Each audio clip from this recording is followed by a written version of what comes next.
Doncs avui estem aquí a Tarragona amb la presència dels nostres diputats, el nostre diputat i la nostra diputada al Parlament de Catalunya i al Congrés dels Diputats, que venen aquí a Tarragona a explicar-nos la situació i les diferents reptes que s'enfronten als respectius parlaments, i que estem encantades de que aquests actes de proximitat es vagin fent i que aquí a Tarragona tinguem línia directa a través d'ells i elles del que està passant a la resta d'administracions públiques, i que puguem col·laborar i puguem participar de tots els missatges i tota la lluita i la feina que estem fent a través d'en Comú Podem.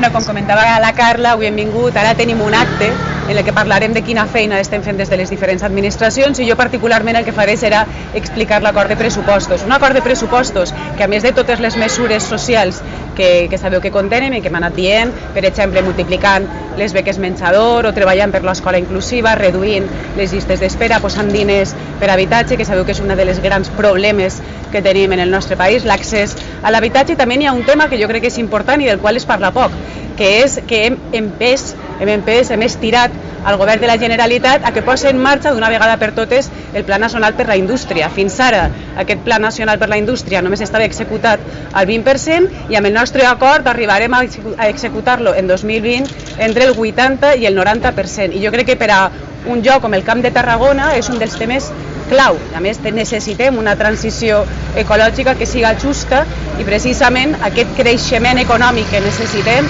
ja més saben que Tarragona és un pol econòmic, no pot ser a costa ni de les condicions dels treballadors i de les treballadores ni del nostre medi ambient. I l'altre tema del qual també us volia parlar és que ahir vam conèixer que Vox ha presentat un recurs davant del Tribunal Constitucional en contra de les promeses que van fer els nostres diputats i diputades i altres grups parlamentaris durant la presa de possessió de l'escó. I jo crec que hem de treballar durament, fermament, perquè l'extrema dreta no entre en les nostres institucions catalanes. Per tant, dir un gran i clar no passaran. I com afronta vostè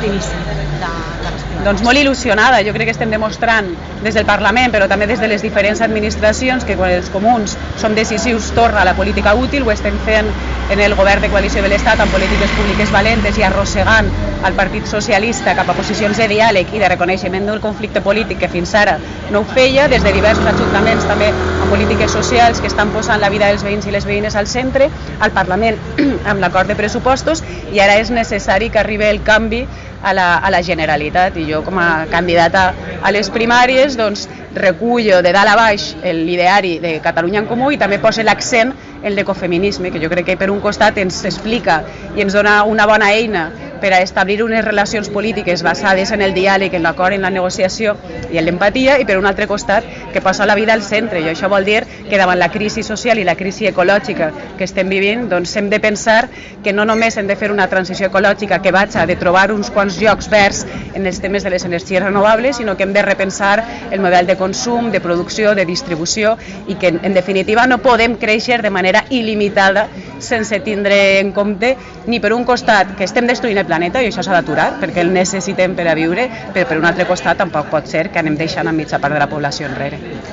Al Camp de Tarragona com ens podria aplicar això? Bàsicament pels efectes, per exemple, del temporal Glòria de les últimes setmanes al Delta. Clar, ens trobem, per exemple, que el model de turisme que s'està potenciant des de fa massa temps, no? I per un costat aquest i per un altre tot el tema de l'economia del totxo i de l'especulació, doncs és insostenible amb el nostre territori. I per tant jo crec que hem de repensar el model productiu, i com dic, no podem pensar en un model de creixement il·limitat. És igual que el Hard Rock, no? Ens trobem davant d'un govern de la Generalitat que no està responent ni a les necessitats socials i donant bandades en el tema nacional, que s'ha volgut sumar, per exemple, al carro de la lluita contra l'emergència climàtica, però que després continua